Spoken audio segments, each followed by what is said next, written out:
Est-ce que le regard sur la fin du monde est particulièrement dangereux à cause du risque des théories du complot? Alors d'abord, il faut bien distinguer un complot en politique et une théorie du complot. Des complots, il y en a. On se souvient par exemple quand Staline décide d'éliminer les officiers polonais à Katyn, il le fait en 1940, et il accuse ensuite l'Allemagne nazie. C'est typiquement un complot. Son but est de détruire l'élite de l'armée polonaise, mais aussi de la culture polonaise, parce que les officiers sont cultivés.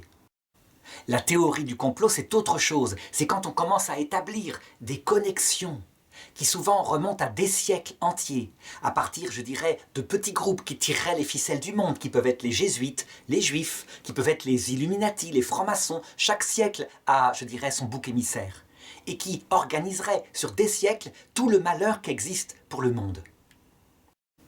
L'une des théories du complot les plus actuelles, c'est celle qui dit que le World Trade Center, donc l'attentat du 11 septembre 2001, est dû aux Illuminati, prévus depuis 1900, puisque les billets de 5 $, on le voit en les pliant particulièrement sur Internet, représentent nettement la scène des 2 tours jumelles percutées par un avion.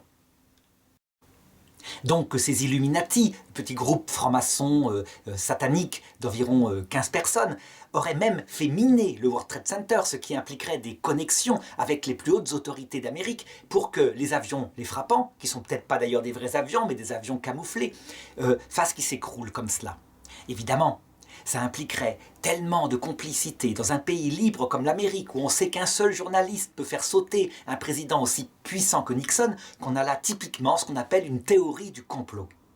Les théories du complot sont dangereuses, parce qu'elles font porter à un bouc émissaire la faute et les malheurs de toute son histoire. Hitler, par exemple, par rapport aux Juifs, c'est une théorie du complot. La guerre 14 a été perdue à cause des Juifs, et la crise économique de 1929 vient des Juifs. Les Juifs sont donc responsables de tous les malheurs de ce pays si intelligent et puissant qu'est l'Allemagne. Il trouve un bouc émissaire, il arrive à prendre le pouvoir et on sait ce que ça a donné. Eh bien, dans la théologie catholique, il y a ce risque possible de théorie du complot. Je m'explique.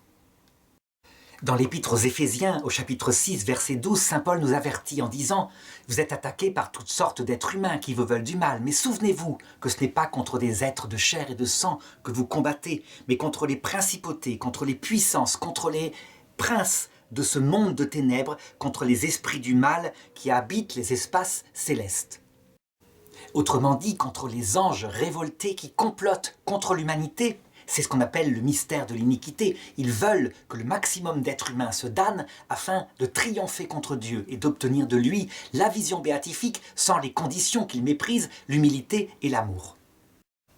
La conséquence de cela, c'est que quand l'Église catholique est atteinte par toutes sortes de malheurs, ou alors, quelquefois, ce sont des membres de l'Église catholique qui veulent vraiment porter la parole de Dieu, eh bien, on va se dire, et ça c'est cohérent, qu'il y a derrière peut-être le démon qui se déchaîne. On a sans doute raison dans la foi catholique.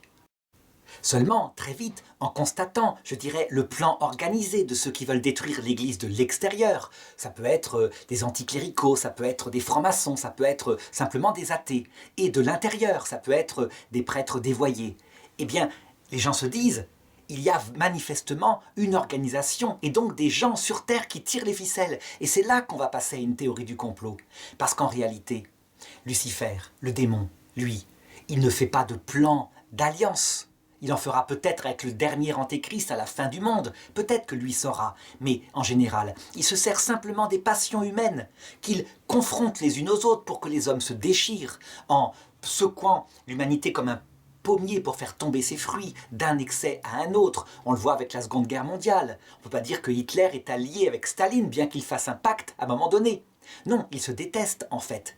Et évidemment, le plan concerté du démon qui est derrière tout cela, c'est encore une fois de déshonorer l'humanité dans sa capacité à être simplement humaine.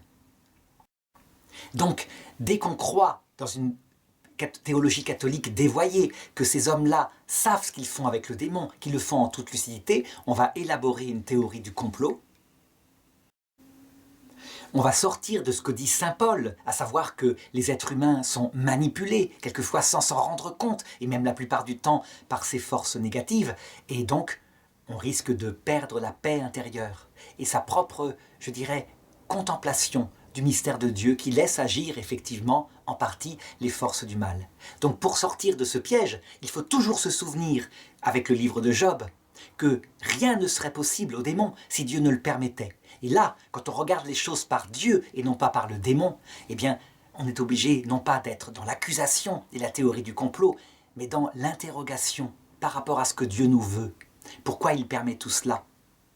Est-ce qu'il est nécessaire de passer par là pour façonner en nous un cœur humble ? Sans doute que oui.